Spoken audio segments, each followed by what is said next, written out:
नीम करोली बाबा कलयुगी दौर की एक ऐसी महान आत्मा जिनके चमत्कारों के दुनिया भर में लोग साक्षी थे, जिनके भक्त सिर्फ भारत में ही नहीं बल्कि विदेशों में भी फैले हुए हैं, जिनमें सामान्य लोगों से लेकर कुछ बड़ी बड़ी हस्तियां जैसे फेसबुक के सीईओ मार्क जुकरबर्ग, एप्पल के CEO Steve jobs, Bollywood actress Julia Roberts और भी बहुत सारे नाम शामिल हैं। ये सब बाबा के भक्त तब से हैं जब ये सब हमारी तरह ही आम आदमी हुआ करते थे, और ऐसा क्यों है वो आपको वीडियो में आगे पता चलेगा। नीम करोली बाबा को वर्तमान के सबसे महान संतों में गिना जाता है, जिन्हें एक सादा सरल जीवन जीना पसंद था, और सिर्फ 17 साल की उम्र में बाबा को ज्ञान की प्राप्ति हो गई थी। आज की वीडियो में हम नीम करोली बाबा के कुछ चमत्कारों के बारे में बात करेंगे। अगर ये वीडियो आपको अच्छी लगे तो वीडियो को लाइक कर दें और चैनल को सब्सक्राइब करके बेल आइकन को भी जरूर दबाएं। नीम करोली बाबा का जन्म 1900 ईस्वी के आसपास फिरोजाबाद के अकबरपुर गांव उत्तर प्रदेश में एक ब्राह्मण परिवार में हुआ था। नीम करोली बाबा का मूल नाम लक्ष्मी नारायण शर्मा था और उनके पिता का नाम दुर्गा प्रसाद शर्मा था। बाबा जी बचपन से ही भगवान हनुमान जी के भक्त थे। उनकी रुचि सांसारिक मोह माया में कम और भक्ति भाव में ज़्यादा थी। बाबा जी का हनुमान जी की भक्ति की तरफ कुछ विशेष झुकाव था और वो हनुमान जी को अपना गुरु मानते थे। लेकिन सिर्फ 11 साल की उम्र में बाबा की शादी राम बेटी नामक लड़की के साथ कर दी गई, जिसका कारण ये था कि पुराने समय में शादियां कम उम्र में ही हो जाया करती थी। लेकिन शादी के कुछ समय बाद बाबा ने घर छोड़ दिया और वो राजकोट गुजरात के एक आश्रम चले गए, जहाँ उन्होंने अपनी तपस्या शुरू की। यहाँ बाबा को लक्ष्मण दास के नाम से जाना जाने लगा। इस आश्रम के बाद बाबा गुजरात के बब्बनिया गांव चले गए, जहाँ वे तालाब किनारे एक हनुमान जी का मंदिर बनवाते हैं।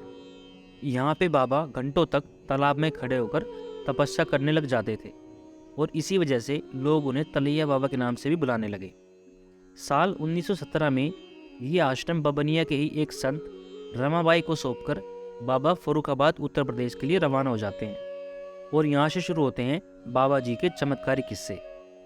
जब बाबा बब्बनिया से फर्रुखाबाद के लिए ट्रेन से रवाना हुए तो बाबा फर्स्ट क्लास डब्बे में सफ़र कर रहे थे। जब सफ़र में टीटी ने आके बाबा से टिकट मांगा तो बाबा के पास टिकट नहीं था। टीटी ने बाबा को टिकट ना होने पर बहुत कुछ कहा और अगले स्टेशन नीम करोली, जिसे नीम करोली भी कहते हैं, आने पर वहाँ पर उतार दिया। बाबा ट्रेन से कुछ दूर अपना चिमटा गाड़कर चुपचाप बैठ गए, और जब फिर दोबारा ट्रेन को चलाने की कोशिश की गई तो ट्रेन 1 इंच भी आगे नहीं बढ़ी। ट्रेन का चालक, परिचालक और बाकी सभी लोग हैरान थे कि ट्रेन आगे क्यों नहीं बढ़ रही है। काफ़ी संख्या में लोग वहाँ जमा हो गए और कुछ समझदार लोगों ने टीटी को बाबा से माफ़ी मांगने को कहा और कहा कि वो वापस इन्हें ट्रेन में बैठने को बोले। टीटी ने ठीक वैसे ही किया, बाबा से माफ़ी मांगी और बाबा को इज्जत के साथ ट्रेन में बैठाया। तब जाके ट्रेन आगे बढ़ी। इसी किस्से के बाद से ही बाबा को नीम करोली बाबा के नाम से जाना जाने लगा। नीम करोली वाली घटना के बाद बाबा को बहुत प्रसिद्धि मिली। फिर बाबा 1961 में उत्तराखंड के नैनीताल के पास कैची धाम पहुँचे और उन्होंने अपने पुराने मित्र पूर्णानंद जी के साथ मिलकर एक आश्रम बनाने का विचार किया, और अपनी भक्ति भाव के चलते 1964 में बाबा ने कैची धाम आश्रम का निर्माण करवाया। हनुमान भक्त नीम करोली बाबा के चमत्कारों की चर्चा सिर्फ उत्तराखंड तक ही सीमित नहीं थी, बल्कि विदेशों में भी लोग बाबा को बहुत मानते थे। कहते हैं कि बाबा ने 108 हनुमान मंदिरों का निर्माण करवाया है। बाबा के चमत्कारिक किस्सों में एक किस्सा एप्पल कंपनी के सीईओ स्टीव जॉब्स से भी जुड़ा है। स्टीव जॉब्स 1974 में अपने एक दोस्त के साथ भारत आए थे। वो ज्ञान और शांति की तलाश में पहले हरिद्वार गए और फिर बाबा नीम करोली के आश्रम कैची धाम पहुँचे। वहाँ उन्हें बाबा तो नहीं मिले क्योंकि बाबा तब तक समाधि ले चुके थे, लेकिन बाबा के विचारों और शिक्षाओं ने स्टीव जॉब्स के सोचने के तरीके और विचारों को ही बदल दिया। लोग तो यहाँ तक कहते हैं कि एप्पल के लोगों का आइडिया भी स्टीव जॉब्स को बाबा के आश्रम से ही मिला था। कहते हैं बाबा को एप्पल बहुत पसंद थे और कहते हैं इसीलिए ही स्टीव जॉब्स ने अपनी कंपनी के लोगों के लिए एप्पल को ही चुना था। एक ऐसा ही किस्सा इस आश्रम के बारे में मार्क जुकरबर्ग से भी जुड़ा है। ये बात खुद मार्क ने पीएम नरेंद्र मोदी को बताई थी जब पीएम फेसबुक के हेडक्वार्टर गए थे। मार्क ने बताया कि फेसबुक की हालत सही नहीं थी। मार्क को समझ में नहीं आ रहा था कि वो क्या करें। वो तो इसे बेचने तक का मन बना चुके थे। लेकिन फिर मार्क की मुलाकात स्टीव जॉब्स से हुई। स्टीव ने मार्क को भारत के ही एक मंदिर और एक आश्रम के बारे में बताया, और ये मंदिर और आश्रम कोई और नहीं बल्कि कैची धाम आश्रम था। स्टीव जॉब्स ने मार्क को यहाँ कुछ समय बिताने की भी सलाह दी। मार्क जुकरबर्ग 2007-8 में कैची धाम आश्रम में आए। मार्क आए तो सिर्फ एक दिन के लिए थे, लेकिन मौसम खराब होने की वजह से मार्क 2 दिन यहाँ रुके। मार्क मानते हैं कि कैची धाम आश्रम में मिली आध्यात्मिक शांति की वजह से ही मार्क को फेसबुक को एक नए मुकाम पर ले जाने की ऊर्जा और प्रेरणा मिली। और आज आप, मैं और हम सब फेसबुक के बारे में बहुत अच्छे से जानते हैं। हॉलीवुड की फेमस एक्ट्रेस जूलिया रॉबर्ट्स भी बाबा नीम करोली से बहुत प्रभावित थी।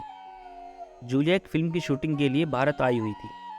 यहाँ जूलिया ने कैची धाम के बारे में सुना और बाबा नीम करोली की तस्वीर मात्र से ही वो इतनी प्रभावित हुई कि जूलिया ने हिंदू धर्म को अपना लिया। जूलिया अपने पति और बच्चों के साथ मंदिरों में पूजा करने भी जाती हैं। एक बार रिचर्ड एल्पर्ट नाम का व्यक्ति अमेरिका से भारत आया और वो बहुत बड़ा नशेबाज किस्म का इंसान था। एक दिन रिचर्ड बाबा नीम करोली से मिलने आया और बोला कि मेरे पास एक ऐसी चीज़ है जो स्वर्ग का अनुभव देती है और आपके सारे ज्ञान के दरवाजे खोल देती है। तो बाबा ने कहा, क्या सच में कोई ऐसी चीज़ है? मुझे भी इसके बारे में बताओ। रिचर्ड के पास 300 नशे की गोलियां थी। उसने बाबा की परीक्षा लेने के मकसद से बाबा को सारी गोलियां दे दी और बाबा भी सारी की सारी गोलियां खा गए। बाबा बैठे रहे और अपना काम करते रहे। रिचर्ड को लग रहा था कि आज तो ये इंसान गया, बाबा बस मरने ही वाले हैं। लेकिन बाबा पर उन नशीली दवाओं का कोई असर नहीं हुआ। बाबा का ये गोलियां खाने का मकसद बस रिचर्ड को ये बताना था कि ये सब फालतू की चीज़ें हैं, तुम इसमें अपना जीवन बर्बाद कर रहे हो। नशा ही करना है तो ज्ञान का करो, आध्यात्मिक ज्ञान और भक्ति का नशा करो। इसके बाद रिचर्ड एल्पर्ट अब रामदास हो गया और उसने बाबा पर बुक भी लिखी, जिसमें से एक थी द मिरेकल ऑफ लव। इसी बुक में रामदास बाबा के बहुत से चमत्कारों के बारे में बताते हैं, जिसमें से एक पानी का देसी घी बन जाना और एक बुलेट प्रूफ कंबल के बारे में है। कैची धाम पर हर साल 15 जून को भंडारा होता है। कहते हैं एक बार भंडारे में घी खत्म हो गया तो बाबा ने पास की नदी से पानी भर के लाने को कहा। एक भक्त नदी से पानी भर के लाया और वो पानी अपने आप ही देसी घी में बदल गया। एक दूसरा चमत्कारी किस्सा है बुलेट प्रूफ कंबल का। बाबा के भक्तों में से एक बुजुर्ग दंपत्ति भी थे। अचानक बाबा एक रात उनके घर आ गए, एक रात रुकने के लिए।